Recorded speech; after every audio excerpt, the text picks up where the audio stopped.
अस्सलामुअलैकुम dear students. आज का जो हमारा टॉपिक रहेगा वो रहेगा ट्रांजिस्टर एज एन एम्पलीफायर, कि कैसे हम इस ट्रांजिस्टर को एम्पलीफायर का काम लेते हैं। तो एम्पलीफायर होता क्या है, हमारे पास जो डिवाइस होता है एम्पलीफायर वो होता क्या है। यानी कि एम्पलीफायर एक ऐसा डिवाइस होता है जिसे हम वीक सिग्नल देते हैं, उस वीक सिग्नल का एम्पलीट्यूड ये इंक्रीज करता है और हमें एम्पलीट्यूड उसका इंक्रीज करके देता है।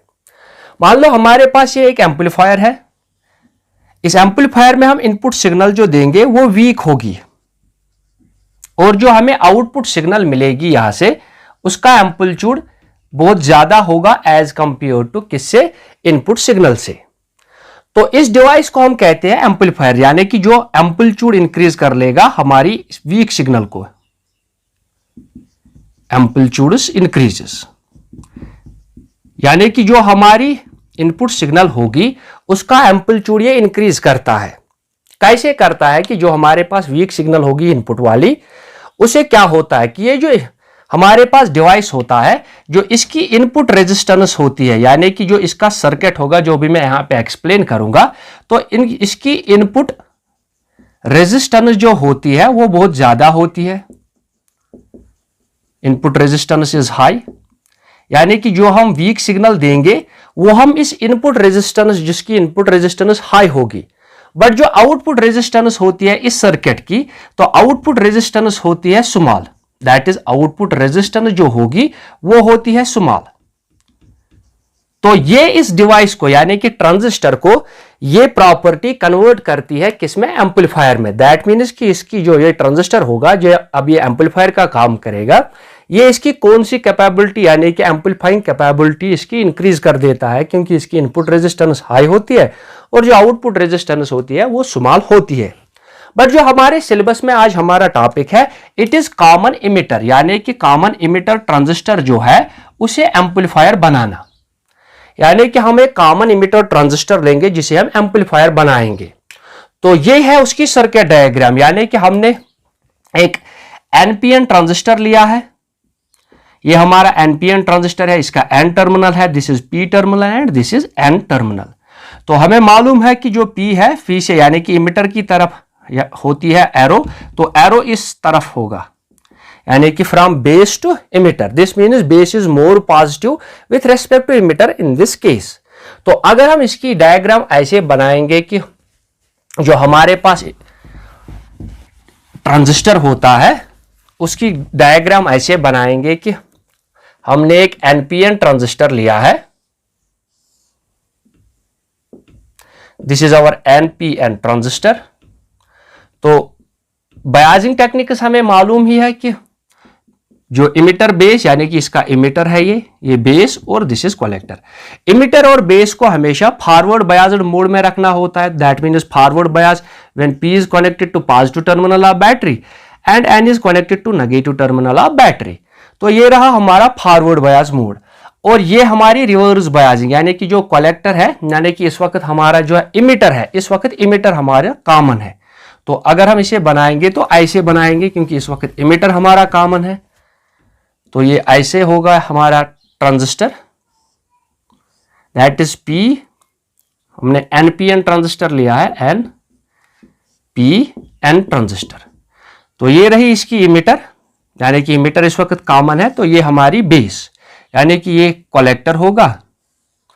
तो इनपुट सिग्नल हमें किसे देना है, इस वक्त इनपुट सिग्नल हमें देनी है इमिटर और बेस को, और जो आउटपुट है वो हमें किससे लेना है, कलेक्टर से और इमिटर से। तो यहां हमें कॉमन इमिटर मोड ही पढ़ना है, आउटपुट यहां से ऑब्टेन होगा कलेक्टर और इमिटर से। तो इसे फॉरवर्ड बायसिंग मोड में लेना है, तो इसे पॉजिटिव टर्मिनल के साथ जोड़ना है पी को, और जो एन है इसे नेगेटिव टर्मिनल के साथ जोड़ना है। ऐसे ही जो ये रिवर्स बायसिंग में होगा, तो इसे कलेक्टर को पॉजिटिव टर्मिनल के साथ जोड़ना है और इमिटर को नेगेटिव टर्मिनल के साथ जोड़ना है। तो इस तरह से ये रिवर्स बायसिंग मोड में आएगा। तो ये होता है हमारा ट्रांजिस्टर एज एन एम्पलीफायर। इसमें हमने क्या लिया, जो हमारा इमिटर है इट इज कॉमन। नाउ हम क्या करते हैं, इसमें जो हमारी इनपुट सिग्नल होगी, इनपुट सिग्नल यानी कि जो हम इनपुट सिग्नल देंगे वो हमें देनी है बेस और इमिटर को, यानी कि इनपुट सिग्नल हम इन दोनों को प्रोवाइड करेंगे। और जो आउटपुट है वो हमें किससे लेना है, कलेक्टर और इमिटर से, क्योंकि इमिटर इस वक्त कॉमन है। तो आउटपुट मिलेगा हमें कलेक्टर और इमिटर से। तो इसके अलावा जो इनवर्ड करंट होगा, जो इस वक्त करंट होगा, इनपुट करंट होगा बेस करंट, और जो आउटपुट करंट होगा इट इज कलेक्टर करंट। तो हमारे पास दो करंट, यानी कि एक तो इनपुट करंट होगा बेस करंट और आउटपुट करंट होगा कलेक्टर करंट।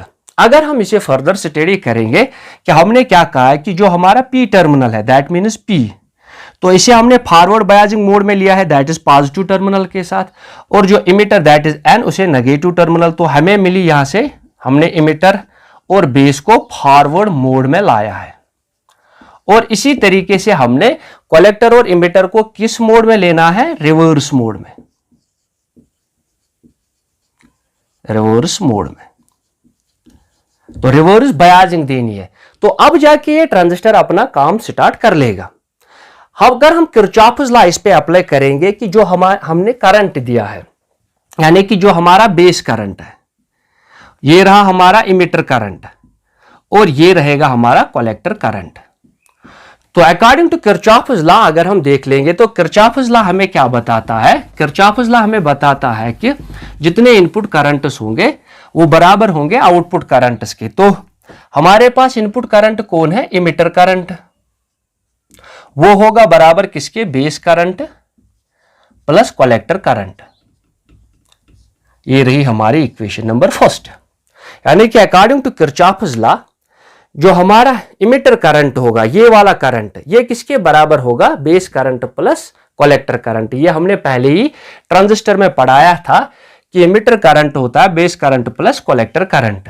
और जो आउटपुट वोल्टेज होगी, यानी कि जो यहां से हमें आउटपुट वोल्टेज वी आउट मिलेगी, तो वो कितनी होगी, यानी कि वी आउटपुट वोल्टेज जो है वो होगी अप्लाइड कलेक्टर इमिटर वोल्टेज, क्योंकि उस कलेक्टर इमिटर वोल्टेज हमने कलेक्टर और इमिटर को दी होती है, तो वो किसके बराबर होती है, applied collector emitter voltage minus क्या होगा कि जो हम यहां से ये लोड रेजिस्टर लेंगे दैट इज आर एल, जहां से हमें आउटपुट ऑब्टेन करना है, तो वो किसके बराबर होगा, load resistance that is R L.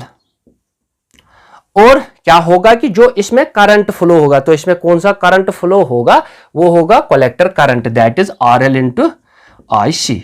तो जो आउटपुट वोल्टेज होगी इसमें वो होगी अप्लाइड कलेक्टर इमिटर वोल्टेज की, यहां पे हमने कितनी वोल्टेज अप्लाई की है इस पे। इसके बाद कि लोड रेजिस्टर में कितना वोल्टेज ड्रॉप हुआ है, तो वोल्टेज ड्रॉप कितना होगा, resistance of this load resistor, और जो इसमें करंट फ्लो होगा इट इज कलेक्टर करंट, तो वो इसके बराबर होगा। It is equation number second. तो अब क्या होता है इस ट्रांजिस्टर में, क्या होगा अब, तो जब हम इसे इनपुट सिग्नल देंगे, क्योंकि इसका काम जो है उसका काम है एम्पलीट्यूड को इंक्रीज करना, तो जब हम इसे इनपुट सिग्नल देंगे यानी कि जिसकी स्ट्रेंथ कम होगी, तो ये रहा इसका पॉजिटिव साइकिल और ये रहा इसका नेगेटिव साइकिल।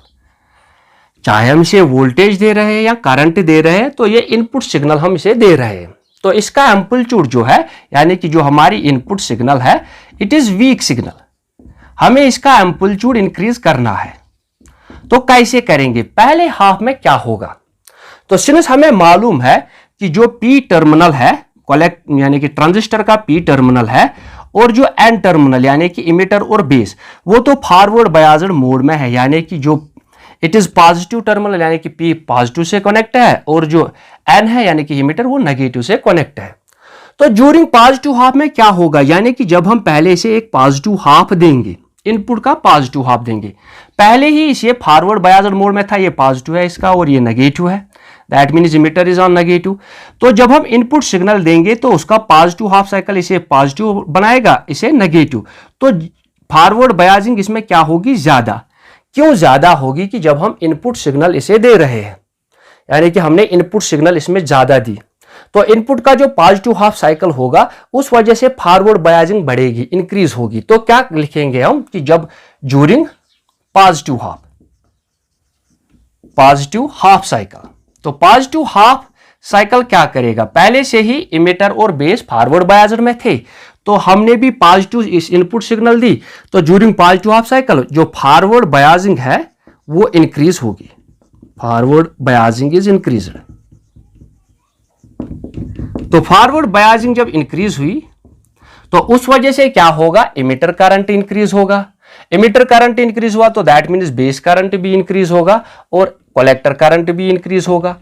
तो पॉजिटिव हाफ साइकिल में हमारी फॉरवर्ड बायसिंग ज्यादा होती है। जो ही फॉरवर्ड बायसिंग ज्यादा हुई तो इमिटर करंट इंक्रीज होगा। तो ड्यूरिंग फॉरवर्ड बायसिंग, जब फॉरवर्ड बायसिंग इंक्रीज हुई तो क्या हुआ कि जो हमारा इमिटर करंट है वो भी इंक्रीज हुआ, इमिटर करंट इंक्रीजेस। इसके बाद क्या हुआ कि बेस करंट भी इंक्रीज होगा और जो कलेक्टर करंट है दैट इज आईसी वो भी दोनों इंक्रीज होंगे। तो क्या होता है, क्योंकि हमें मालूम है कि जो output characteristics of a transistor होते हैं, जो पिछला लेक्चर था हमने उसमें पढ़ाए थे कैरेक्टरिस्टिक्स ऑफ ए ट्रांजिस्टर। तो जो output characteristics of a transistor होते हैं वो मैंने यहां पे बना के रखे हैं, that is these are output characteristics of a transistor. तो ये आउटपुट कैरेक्टरिस्टिक्स है ट्रांजिस्टर के। तो हमने इसमें क्या किया, क्योंकि हमें मालूम है कि जो करंट होता है आई वो होता है N E A V D, यानी कि number of electrons per unit volume कितने होंगे, चार्ज एरिया कितनी होगी एंड ड्रिफ्ट वेलोसिटी। तो सिंस चार्ज कांस्टेंट है, एरिया भी कांस्टेंट और ड्रिफ्ट वेलोसिटी ये तीनों कांस्टेंट रहेंगे। बट हम क्या बढ़ा रहे हैं इस वक्त हम बढ़ा रहे हैं number of free charge, that is electrons और होल्स पर यूनिट वॉल्यूम। तो जिस वजह से क्या होगा कि जब ये बढ़ेंगे, यानी कि जो हमारे पास ट्रांजिस्टर है, तो जो ट्रांजिस्टर है ऐसे NPN, तो क्या हुआ कि यहां से जो इलेक्ट्रॉन जा रहे हैं होल में, तो जिस वजह से होल्स यानी कि P में ज्यादा होल्स होते हैं तो ये इलेक्ट्रॉन्स और होल्स कंबाइन होंगे यहां पे। तो इस वजह से जो बेस करंट है that is number of charge carriers in base यानी कि NB वो इंक्रीज होगा। तो जो ही बेस करंट इंक्रीज होता तो आउटपुट कैरेक्टरिस्टिक्स में क्या होगा कि हमने देखा कि बेस करंट तो इंक्रीज हो रहा है, बट किस वजह से बेस करंट इंक्रीज होगा कि जो चार्ज कैरियर्स उसमें होंगे यानी कि होल्स एंड इलेक्ट्रॉन जो चार्ज कैरियर्स उसमें होंगे वो बढ़ेंगे, क्योंकि ये यहां से नेगेटिव चार्जेस इसमें चले जाएंगे और कलेक्टर उन्हें अट्रैक्ट करेगा, तो यहां पे चार्जेस जो है वो बेस करंट में बढ़ेंगे, तो जिस वजह से बेस करंट इंक्रीज होगा। तो हमें मालूम है कि आउटपुट कैरेक्टरिस्टिक्स यानी कि जब बेस करंट मान लो हमने 10 एम्पियर मिला, यानी कि बेस करंट यानी कि हमें क्या मिला कि हमारे पास पहले बेस करंट कुछ नहीं था। तो जो आउटपुट कैरेक्टरिस्टिक्स दैट इज कि कलेक्टर करंट वेरिएशन विथ किसके साथ, कलेक्टर इमिटर वोल्टेज, यानी कि जो कलेक्टर करंट होगा कलेक्टर इमिटर वोल्टेज के साथ कितना चेंज होता है। पहले हमने देखा कि इंक्रीज हो रहे हैं, फिर एक कांस्टेंट वैल्यू ऑब्टेन करते हैं। तो पहले हमने देखा कि जब बेस करंट कुछ नहीं था तो ये थी हमारी कलेक्टर करंट की मैक्सिमम वैल्यू, फिर ये कांस्टेंट हो गई। अब मान लो जैसे कि हमने फॉरवर्ड बायसिंग मोड में लाया, during positive half cycle forward biasing बढ़ी तो जिस वजह से बेस करंट इंक्रीज हुआ। मान लो हमें बेस करंट मिला 10 माइक्रो एम्पियर्स, तो उस वक्त कलेक्टर करंट कितना होगा, तो that means it is in milli amperes, but base current किसमें है, माइक्रो एम्पियर्स। तो इनपुट करंट हम कौन दे रहे हैं, इट इज बेस करंट। तो इनपुट करंट है हमारा बेस करंट, बट जो आउटपुट में मिल रहा है हमें वो collector current, that is collector current is output current, और जो हम बेस करंट ये दे रहे हैं it is our input current. तो सिंस इनपुट करंट हमारा वीक है that is 10 micro amperes, but जो कलेक्टर करंट है वो किसमें है, मिली एम्पियर्स में, यानी कि 1000 टाइम्स वो ज्यादा है। तो दैट इज वाई कि जो हमें लाउड स्पीकर पे, यानी कि जो मैं साउंड साउंड किस पे को दूंगा, माइक को, और लाउड स्पीकर उसे इंक्रीज एम्पलीट्यूड देगा। तो कैसे होता है कि हम बेस करंट को इंक्रीज कर रहे हैं, यानी कि जब हमने इमिटर करंट इंक्रीज किया तो बेस करंट यानी कि number of free charge carriers पर यूनिट वॉल्यूम इंक्रीज हो गए, तो बेस करंट इंक्रीज हुआ, 0 से 10 हुआ। बट जो कलेक्टर करंट है वो with respect to micro amperes milli में चेंज दे रहा है, यानी कि वो 1000 टाइम्स उससे ज्यादा मिल रहा है हमें, यानी कि हमने अपने बेस करंट में थोड़ी सी चेंज लाई, बट 1000 टाइम्स हम चेंज देख रहे हैं किसमें, कलेक्टर करंट में। ऐसे ही अब हम देखेंगे कि जब हम 20 माइक्रो एम्पियर्स, तो फिर से ये क्या होगा कि कलेक्टर करंट इंक्रीज होगा, फिर से ये इससे ज्यादा, एक तो पहले से ये यहां पहुंच गया, दूसरा 1000 टाइम्स इससे ज्यादा होगा। तो ये हमें ये कलेक्टर करंट किस पे मिल रहा है, यानी कि आउटपुट पे मिल रहा है। तो जिस वजह से हम देख रहे हैं कि ये कैसे एक एम्पलीफायर यानी कि एक ट्रांजिस्टर इनपुट सिग्नल जो हमारी वीक होती है, यानी कि हम अपना बेस करंट इंक्रीज कर रहे हैं। तो हमारी इनपुट सिग्नल जो है दैट मीन्स जो हमारी बेस करंट है वो हम थोड़ा इंक्रीज कर रहे हैं माइक्रो एम्पियर्स में, बट जो कलेक्टर करंट हमें आउटपुट में मिल रहा है वो शो कर रहा है changes 1000 times than this base current. तो दैट इज वाई कि जो हमारी वीक सिग्नल होती है वो क्या होती है, दैट इज एम्पलीफाइड। नाउ जो इसमें क्या होगा, ये जो हमारा कॉमन इमिटर एम्पलीफायर है इसे हम इनपुट सिग्नल ऐसे दे रहे हैं, बट ये हमें फेज शिफ्ट दे रहा है, यानी कि जो आउटपुट सिग्नल हमें मिलेगी वहां से, तो अगर हम देखेंगे कि जो हमारी आउटपुट सिग्नल मिलेगी एक तो एम्पलीफाइड मिल रही है but in phase of 180 degree out of this, यानी कि हम यहां से पॉजिटिव साइकिल दे रहे हैं बट जो इमिटर आउटपुट में यानी कि कॉमन इमिटर आउटपुट में देगा ये पहले हमें नेगेटिव साइकिल देगा फिर बाद में हमें पॉजिटिव साइकिल देगा। हम अभी तक बता रहे थे कि कैसे एम्पलीट्यूड इंक्रीज हुआ, यानी कि इसका एम्पलीट्यूड था इतना, हमने इसका एम्पलीट्यूड बहुत इंक्रीज किया। कैसे इंक्रीज किया कि हमने बेस करंट चेंज की, बेस करंट की वजह से कलेक्टर करंट 1000 टाइम ज्यादा होती है जिस वजह से एम्पलीट्यूड इंक्रीज होता है। बट इसमें फेज वेरिएशन क्यों आती है अब हम पढ़ेंगे यही, यानी कि हमने देखा कि जब हम फॉरवर्ड बायसिंग देते हैं यानी कि during positive half cycle forward biasing तो इंक्रीज हो गई, बट फॉरवर्ड बायसिंग की वजह से क्या हुआ कि ये जो हमारा कलेक्टर करंट है ये भी तो इंक्रीज हो रहा है, क्योंकि बेस करंट हम चेंज कर रहे हैं तो कलेक्टर करंट इंक्रीज हो रहा है। जब ये कलेक्टर करंट इंक्रीज हुआ तो जो हमारी लोड रेजिस्टर है उससे पोटेंशियल ड्रॉप तो इंक्रीज होगी, यानी कि ड्यूरिंग पॉजिटिव हाफ साइकिल कि जो करंट कलेक्टर करंट इंक्रीज हुआ था जिस वजह से एम्पलीट्यूड इंक्रीज हुआ, बट वोल्टेज ड्रॉप तो इसमें ज्यादा होगा, यानी कि ICRL वोल्टेज ड्रॉप ये इंक्रीज होगा क्योंकि कलेक्टर करंट इंक्रीज हुआ ड्यू टू एम्पलीफिकेशन। तो अब क्या होगा जब ये इंक्रीज हुआ, तो जब ये आउटपुट वोल्टेज यानी कि जो हमारी अप्लाइड कलेक्टर इमिटर वोल्टेज है इस वोल्टेज ये कांस्टेंट होगी, इससे जब इंक्रीज्ड वैल्यू हम सब्ट्रैक्ट कर लेंगे डिफरेंस कर लेंगे तो जो हमारी आउटपुट वोल्टेज है वो क्या होगी, वो डिक्रीज होगी। तो इस वजह से ये डिक्रीज होगी। कौन डिक्रीज हुई, यानी कि हमारी आउटपुट वोल्टेज डिक्रीज हो गई, दैट इज आउटपुट वोल्टेज जो है ये डिक्रीज होगी। तो इस वजह से क्या होता है, जो ही इसमें से पोटेंशियल ड्रॉप ज्यादा हुआ कलेक्टर इमिटर वोल्टेज से उसे सब्ट्रैक्ट कर लो तो इस वजह से जो आउटपुट वोल्टेज है वो डिक्रीज होगी। दैट मीन जो हमारी ये वाली बैटरी है ये लेस पॉजिटिव होगी, यानी कि इसमें से कुछ चार्जेस कम होंगे, यानी कि लेस पॉजिटिव बिकम्स, यानी कि ये कम पॉजिटिव होगी विथ रेस्पेक्ट टू जो हमने इनपुट दिया था।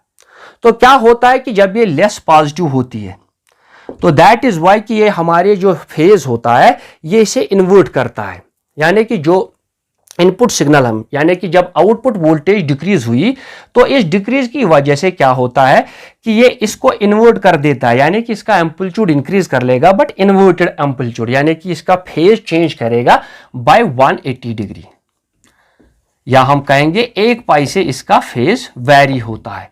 किस वजह से होता है कि जब पोटेंशियल ड्रॉप ज्यादा होगा तो आउटपुट वोल्टेज कम होगी, that is it is less positive, तो कम पॉजिटिव होगी जिस वजह से ये इनपुट सिग्नल का जो फेज होता है ये इसे इन्वर्ट कर देता है। यानी कि अगर हम ऐसे देखेंगे ये था हमारा तीसरा साइकिल, तो मान लो यहां से हमने जो साइकिल होगा वो हमें नहीं दिखेगा, that is it is out of 180 degree phase. तो ये होती है मतलब कॉमन इमिटर हमें जो आउटपुट देगा एम्पलीफाइड करके देगा but out of phase by 180 degree. अब क्या होगा नेगेटिव हाफ साइकिल में, यानी कि नेगेटिव हाफ साइकिल में क्या होगा कि जब ये वाला साइकिल इसमें चला जाएगा तो उस वजह से क्या होगा कि अब ये जो है ये पॉजिटिव होगा और ये जो है ये नेगेटिव रहेगा और ये पॉजिटिव होगा। सिंस जो बेस है यानी कि P type semiconductor it is forward biased, तो फॉरवर्ड बायसिंग की वजह से क्या होगा इसमें यानी कि जो फॉरवर्ड बायस था और जो हमने नेगेटिव साइकिल दिया उस वजह से इसकी फॉरवर्ड बायसिंग डिक्रीज होगी, यानी कि ड्यूरिंग अगर हम देखेंगे कि जो हम नेगेटिव साइकिल देंगे तो नेगेटिव साइकिल में फॉरवर्ड बायसिंग डिक्रीज होगी, तो जिस वजह से फिर से क्या होगा इमिटर करंट थोड़ा डिक्रीज होगा, बेस करंट डिक्रीज होगा और कलेक्टर करंट भी डिक्रीज होगा, बट एम्पलीफाइड हमें मिल रही है। बट इसके अलावा क्या होगा कि अगर हम फिर से देखेंगे कि जो लोड रेजिस्टर है since collector current is decreased तो लोड रेजिस्टर में पोटेंशियल ड्रॉप फिर क्या होगा, उस वजह से कम होगा, that is it becomes decrease. तो जब ये डिक्रीज होगा तो आउटपुट वोल्टेज अब बढ़ेगी, यानी कि ज्यादा होगी इन नेगेटिव साइकिल, इंक्रीज होगी। तो that means it is more positive. Now ये ज्यादा पॉजिटिव है as compare to the input signal. तो जो इनपुट में हमने दिया था उससे ज्यादा है क्या, मोर पॉजिटिव। तो जिस वजह से ये इसका फेज, यानी कि जो ये फेज है ये इसे इन्वर्ट कर लेगा बाय 180 डिग्री। तो ये हमें मिलेगा, जो यहाँ पे पॉजिटिव था वो हमें यहाँ नेगेटिव मिला, जो हमें यहाँ नेगेटिव था वो हमें यहाँ पॉजिटिव साइकिल मिलेगा। तो इस तरह से एक ट्रांजिस्टर अपना काम करता है एज एन एम्पलीफायर। बट हमने क्या देखा कि जो हमारी इनपुट सिग्नल होती है वो बहुत कमजोर होती है। तो जब जिस सर्किट में हम इसे अप्लाई करते हैं, यानी कि ये रहा बेस और इमिटर हमारा इनपुट, तो इसमें होती है लो रेजिस्टेंस, जो पहले ही कहा था। और जो आउटपुट सिग्नल यानी कि हम कहां से ले रहे हैं, इमिटर और कलेक्टर से, तो ये सर्किट होता है हाई रेजिस्टेंस सर्किट। तो हाई रेजिस्टेंस यानी कि जब हम किसी सिग्नल को लो रेजिस्टेंस से हाई रेजिस्टेंस में भेजते हैं, तो जिस वजह से इस ट्रांजिस्टर की एम्पलीफाइंग कैपेबिलिटी ज्यादा होती है। फिर हमने देखा कि क्या किया हमने कि जो हमारा इनपुट करंट था वो बेस करंट था, कलेक्टर करंट हमारा आउटपुट करंट था। हमने इसे फॉरवर्ड बायस्ड मोड में लिया, यानी कि कॉमन था इमिटर, जिस वजह से हमने पॉजिटिव साइकिल में देखा कि क्या होता है कि इसकी फॉरवर्ड बायसिंग तो ज़्यादा होती है, जिस वजह से इमिटर करंट, बेस करंट और कलेक्टर करंट एब्रप्ट यानी कि इंक्रीज हो रहे हैं। तो जो लार्ज एम्पलीट्यूड यानी कि कलेक्टर करंट जो वो अपनी वेरिएशन 1000 टाइम्स ज़्यादा दिखा रहा है, जिस वजह से इसका एम्पलीट्यूड ज़्यादा होता है। बट इन्वर्ट क्यों कर रहा है, इन्वर्ट इस वजह से कर रहा है क्योंकि जो वोल्टेज है आउटपुट वोल्टेज वो एक ड्यूरिंग पॉजिटिव साइकिल में डिक्रीज होती है आउटपुट वोल्टेज, जिस वजह से ये इसे इन्वर्ट कर देता है। और ड्यूरिंग नेगेटिव हाफ साइकिल ये मोर पॉजिटिव बनता है, दैट इज इट इंक्रीज, जिस वजह से इसका ये एक फेज चेंज करता है, यानी कि आउट ऑफ फेज लेके आता है, यानी कि 180 डिग्री की। तो इससे देखा हमने कि कैसे कॉमन इमिटर एम्पलीफायर काम करता है, कि कैसे इंक्रीज करता है एम्पलीट्यूड और कैसे फेज वेरिएशन हमें देता है। ऐसे ही अगर हम यहाँ पे लेंगे अब पीएनपी ट्रांजिस्टर, तो वो भी ऐसे ही PNP transistor common emitter mode में ऐसे ही काम करेगा, ऐसे ही एम्पलीफिकेशन बढ़ाएगा। अब इसमें हम एम्पलीफायर में कुछ टर्म्स पढ़ने जा रहे हैं, यानी कि जो गेन होता है, जैसे current gain, voltage gain, resistance gain, power gain कितना होगा, इसमें अब हम वही टर्म्स एक्सप्लेन करेंगे। तो क्या देखा हमने कि जो हमारा कॉमन इमिटर एम्पलीफायर बनता है, उसकी आउटपुट वोल्टेज डिक्रीज होती है जब हम इंक्रीज करते हैं इनपुट सिग्नल की स्ट्रेंथ, यानी कि जब हम पॉजिटिव हाफ साइकिल देते हैं, और आउटपुट वोल्टेज इंक्रीज होती है जब हम नेगेटिव साइकिल देते हैं। तो जिस वजह से इसमें कितनी फेज वेरिएशन आती है, 1 पाई की फेज वेरिएशन उसमें आती है, यानी कि 180 डिग्री। अब हम क्या पढ़ने जा रहे हैं कि जो ट्रांजिस्टर गेन या जो हमारे एम्पलीफिकेशन फैक्टर्स होते हैं कॉमन इमिटर एम्पलीफायर में, तो सबसे पहले पढ़ेंगे हम करंट गेन। तो करंट गेन में हम क्या पढ़ेंगे, पहले करंट एसी गेन, यानी कि जो हमारा एसी करंट गेन होता है। सिंस हमें मालूम है कि जो हमारे करंट्स है इस वक्त, तो इनपुट करंट कौन था हमारा, इनपुट करंट था हमारा base current, that is IB हमारा इनपुट था, और जो हम आउटपुट करंट लेते थे इट इज कलेक्टर करंट। तो क्या देखेंगे कि जो हमारा एसी करंट गेन होता है, जिसे हम डिनोट करते हैं बीटा एसी से, यानी कि बीटा एसी वो होगा कि ratio of small change in collector current, कि कलेक्टर करंट में कितनी चेंज आती है, delta IC, with respect to किसके चेंज आ रही है, कि हम कितना स्मॉल चेंज दे रहे थे बेस करंट में। बट जो बेस करंट होता है हमें मालूम है it is in micro amperes, but जो हमारा कलेक्टर करंट होता था वो आता था हमें in terms of milli amperes. But उस वक्त क्या होना चाहिए कि जो आउटपुट यानी कि कलेक्टर इमिटर वोल्टेज है वो कांस्टेंट होनी चाहिए। तो इस वाले गेन को हम कहते हैं it is AC current gain, कि कितनी चेंज होगी कलेक्टर करंट में with respect to base current जब हमारी कलेक्टर इमिटर वोल्टेज कांस्टेंट होगी। ऐसे ही अगर हम देखेंगे कि जो डीसी करंट गेन होगा, तो उसे भी हम ऐसे ही डिनोट करेंगे, DC current gain is simply that is beta, कि कितनी चेंज आती है कलेक्टर करंट में with respect to base current. Since हमें मालूम है कि जो कलेक्टर करंट है, बट जो कलेक्टर करंट होती है बट आईसी वो ग्रेटर होती है किसके, बेस करंट, क्योंकि बेस करंट कॉन्स्टिट्यूट होता है 5% का, बट जो कलेक्टर करंट होता है वो 95% चार्ज कैरियर से बना होता है, क्योंकि हमें मालूम है कि अगर इमिटर करंट जो है इट इज़ 100%, तो बेस करंट होती है 5% और जो हमारी कलेक्टर करंट होती है it is 95%, this is 5% and if this is 100%, तो ऐसे ही मिलेगा हमें ये। तो कलेक्टर करंट ज्यादा होती है हमेशा बेस करंट से, तो इसका मतलब हुआ कि जो बीटा है इट इज ग्रेटर देन 1। और हम ऐसा भी कह सकते हैं कि बीटा AC का भी जो गेन है वो ग्रेटर देन 1 होता है। Since it is the ratio of two current, तो एक नंबर मिलेगा हमें क्योंकि यूनिट्स कैंसिल होंगे, तो इसका वैल्यू होता है 15/20। जो करंट गेन होता है किसमें, एक एम्पलीफायर में इन कॉमन इमिटर मोड में, वो कितना होता है 50/20, क्योंकि कलेक्टर जो होता है वो ज्यादा करंट होता है एंड बेस करंट कम होता है, but it is also in micro amperes and it is in milli amperes. तो इसी तरह से अगर हम देखेंगे अब वोल्टेज गेन, तो वोल्टेज गेन दूसरी जो पहले करंट गेन होता है इसमें इतना, अब अगर हम देखेंगे number 2 that is voltage gain. तो वोल्टेज गेन भी होता है कि जो आउटपुट वोल्टेज होगी, यानी कि जो हमारी आउटपुट वोल्टेज थी वो थी V आउटपुट, और जो हमने इनपुट दी थी उसे हम डिनोट करेंगे VI से। तो इनका रेशो लेंगे जिसे हम डिनोट करते हैं A से, AV यानी कि वोल्टेज गेन। तो वो क्या होगी कि output voltage, the ratio of output voltage with respect to the input voltage. But जो आउटपुट वोल्टेज है, बट जो हमारी आउटपुट वोल्टेज है V output it is equal to कि लोड रेजिस्टेंस कितनी थी और कलेक्टर करंट कितना था, या आउटपुट करंट कितना था, वो था कलेक्टर करंट। जो हमारी इनपुट वोल्टेज है it is RB, that means resistance of the, यानी कि जो हमने रेजिस्टर यूज किया था बेस पे, और जो बेस करंट था दैट इज IB। तो ये हमारे इनपुट वोल्टेज रही और ये रही हमारी आउटपुट वोल्टेज।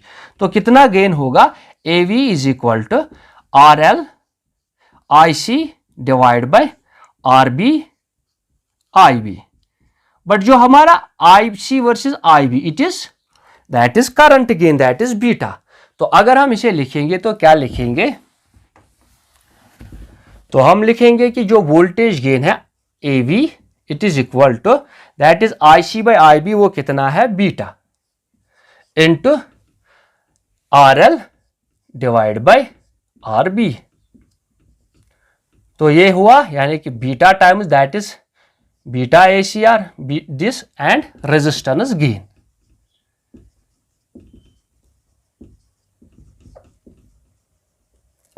तो ये होता है, यानी कि जो वोल्टेज गेन होता है एक कॉमन इमिटर एम्पलीफायर में, वो होता है resistance gain into current gain. क्योंकि ये हमारा करंट गेन था that is IC by IB, चाहे बीटा AC लिख लो, स्मॉल चेंज, यानी कि ऐसे अगर हम इसे डेल्टा आगे रख लेंगे तो AC वोल्टेज गेन हुआ, अगर नहीं रखेंगे तो DC वोल्टेज गेन हुआ। तो ऐसे इसे हम कह सकते हैं। तो यहाँ पे मिली एक और term that is resistance gain. तो अब रेजिस्टेंस गेन क्या होती है, रेजिस्टेंस गेन होती है दैट इज R गेन क्या होता है, वो होता है output, the ratio of output voltage that is R output तो R इनपुट। तो इनका रेशो लेते हैं कि आउटपुट रेजिस्टेंस कितनी थी with respect to input resistance. तो आउटपुट रेजिस्टेंस होती है load resistance that is RL, और जो इनपुट होती है वो क्या होती है RB यानी कि बेस रेजिस्टेंस। तो इस तरीके से ये थी तीसरी टर्म यानी कि तीसरा गेन। अब जो चौथा गेन है इट इज पावर गेन, कि कितना पावर गेन होता है एक कॉमन इमिटर एम्पलीफायर में। Number 4 is power gain.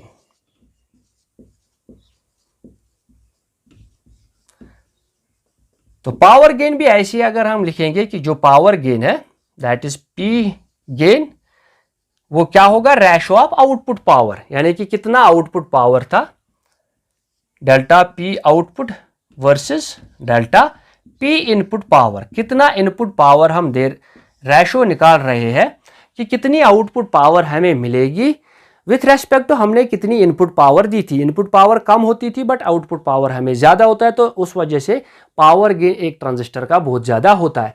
But अगर हम देखेंगे नाउ जो हमारी आउटपुट पावर है P आउटपुट, वो किसके बराबर लिख सकते हैं, V output into I output, that is collector current. But जो हमारी वी आउटपुट है, बट वी आउटपुट किसके बराबर है, अभी देख रहे थे हम, V output is equal to I C R L. तो इसे इसमें पुट कर लो तो पी आउटपुट कितना मिलेगा हमें, वो मिलेगा वी आउटपुट के बदले लिखेंगे आई सी आर एल और फिर एक अपना आई सी, दैट इज वो किसके बराबर होगा, I C square into R L.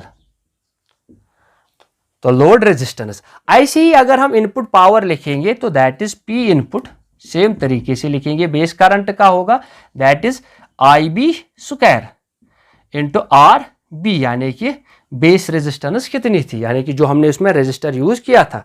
तो फिर क्या मिलेगा हमें यहां से, पावर गेन कितना मिलेगा, that is power gain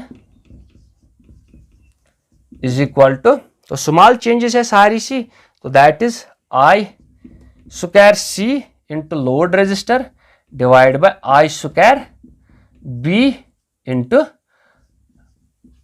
base resistance, यानी कि जो रेजिस्टर हमने बेस में यूज किया था।